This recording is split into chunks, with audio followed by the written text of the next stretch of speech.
I'm the daughter of Haitian immigrants. And we have this saying that you hear sometimes. It's fais bon courage, fais bon courage. The literal translation is make good courage. Usually, you hear it in times of mourning and in times of grief, and occasionally, you'll hear it as a word of encouragement as you exit a conversation. My devout Catholic mother might be embarrassed to know that it wasn't until I was much older that I made the connection that this was actually shorthand for a Bible verse. It's Psalm 27. Wait on the Lord, be of good courage, and he will strengthen thine heart. Now, don't worry. Though I do have a little bit of Jesus in me, I am not here to preach today, so fear not. But I did spend a lot of time thinking about that verse as I prepared for my talk here at TED. Be of good courage. I actually prefer the Creole version because there's more agency in the idea of making good courage as opposed to just having it innately. So why courage? Because we are in truly trying times in our nation. Our political climate and leadership are completely polarized. Poverty is increasing, and everyone can feel that we are in some kind of a fight. And we are. We are in a battle. It's not a battle of ideas or some political campaign. It's a battle against ourselves. The data tells us inequality has reached historic highs, where 400 people have more wealth than half of the nation combined. That's 155 million people. Let me say that again. 400 people have more wealth than 155 million people all together. And I don't even think that that is where the real fight is happening. There's another layer of wealth inequality that I want to talk with you about today. It's why I'm here. It's called the racial wealth gap. The racial wealth gap is the difference in net worth between white households and households of color. White households have 13 times the wealth of African American households and 10 times the wealth of Latino households. That number has been growing and growing exponentially since the 1980s, which is as far back as the data goes.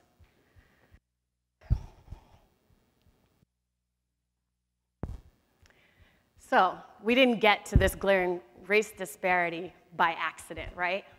We have this thing in our country. It's called racism. It's personal, it's institutional, and it is structural. And almost all of what we do, especially if it's a matter of public policy, has some kind of racial underpinning that impacts the way we write and introduce legislation, all the way down to how we implement it at the most local level. But when we think about wealth, we think about it more personally. We think we create our own wealth. It's this bootstrap mentality that we have, where if you're successful, it's solely because of your individual efforts, as opposed to a set of factors that came together and aided you in your pursuit of success. Factors like good health, access to financial capital, the neighborhood where you grew up, literacy, housing stability. The list gets pretty long when you think about it. Clean water, infrastructure, roads. Could you imagine if every individual was building their own roads to get to where they're going? Surely one couldn't think that success can happen without some of these supports. Well, all of the factors that I just listed are highly influenced by public policy, and so is the racial wealth gap. We can trace back to the founding of this nation and name all of the ways that policy has shaped who is allowed to build wealth. We can start with slavery. Remember, 400 years of forced unpaid labor forced on African Americans? Then there was Jim Crow. Then there was the GI Bill, which excluded African Americans from the opportunity to pursue higher education and purchase a home.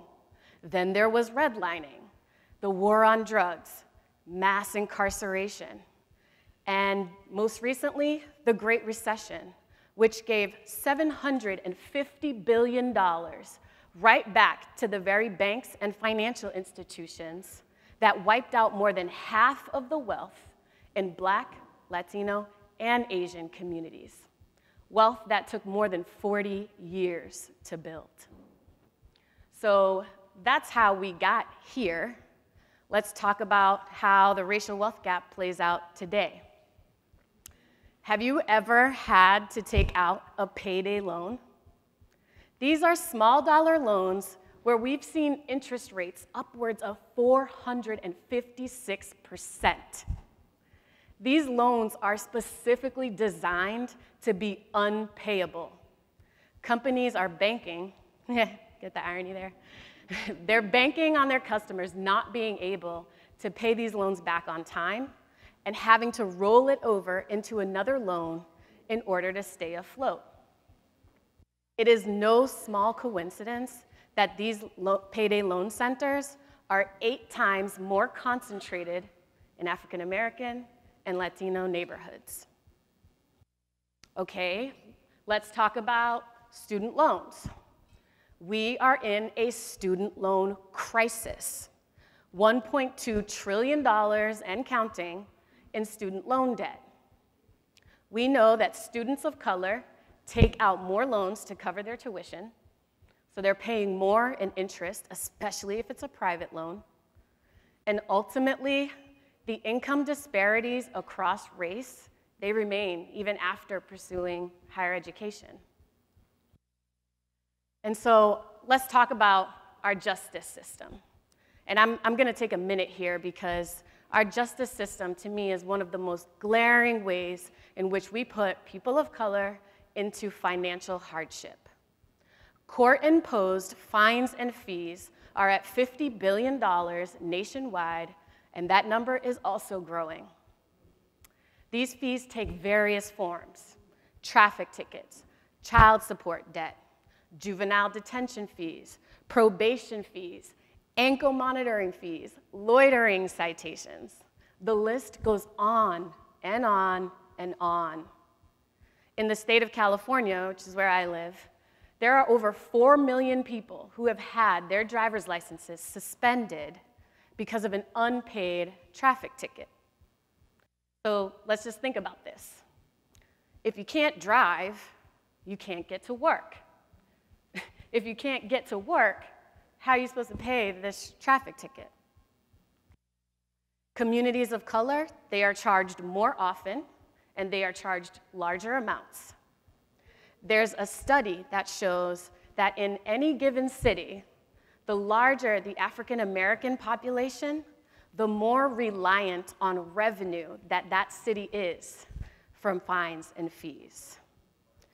Those of us who are working on this in the field, we've found that in many cases, more is being spent trying to collect on these fees than what's actually taken in. So it becomes an arbitrary process that is essentially just trying to pull blood from a rock.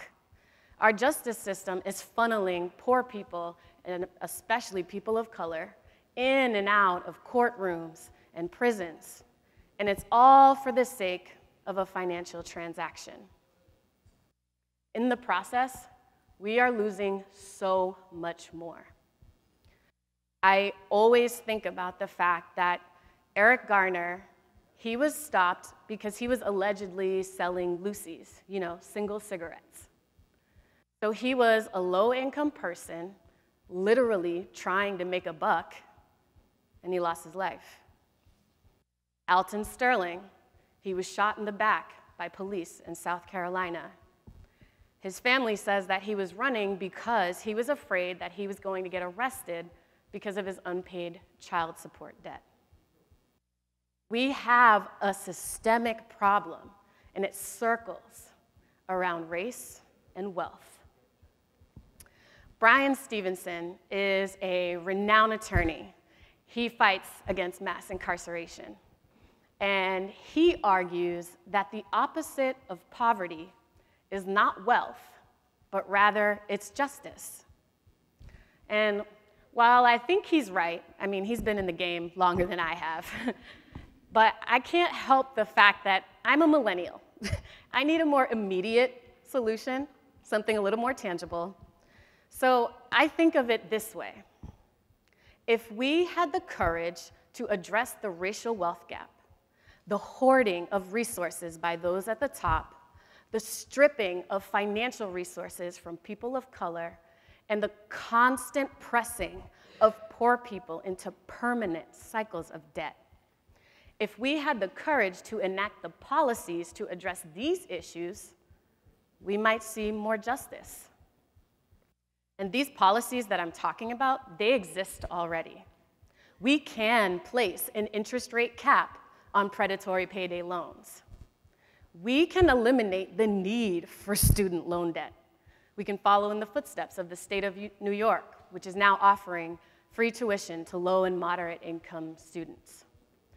There are communities that have made the decision to stop issuing warrants for unpaid fines and fees.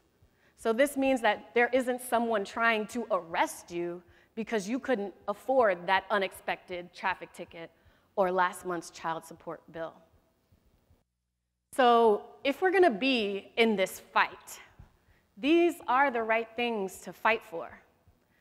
So why don't we? I think it's because our political system is designed in such a way that discourages courage. We've allowed the influence of money to usurp debate, innovation, and high-quality policy development. Not only do our leaders lack courage, but we as a people lack the courage it would take to make them stand for something, the right things. We're afraid to step into what it would mean to seek equity, just and fair inclusion into a society in which all can participate, prosper, and reach their full potential. Right now, as we speak, our elected officials are looking for ways to limit voting so that they won't ever have to be beholden to a constituency that would demand equity. What cowardice. Now is the time. Now is the time for us to demand equity and policies that will close the racial wealth gap. Could you imagine what it would mean if all could participate and prosper? There are a million reasons to be discouraged. And like I said, we're in a battle. And where there's battle, there will be sacrifice. That can be scary for a lot of people, especially when we're talking about wealth, because so many think that there's not enough to go around. Sometimes I ask myself if I can handle it. I wonder if I'm actually ready. And then I hear a voice inside of me, and it says, "Fais bon courage."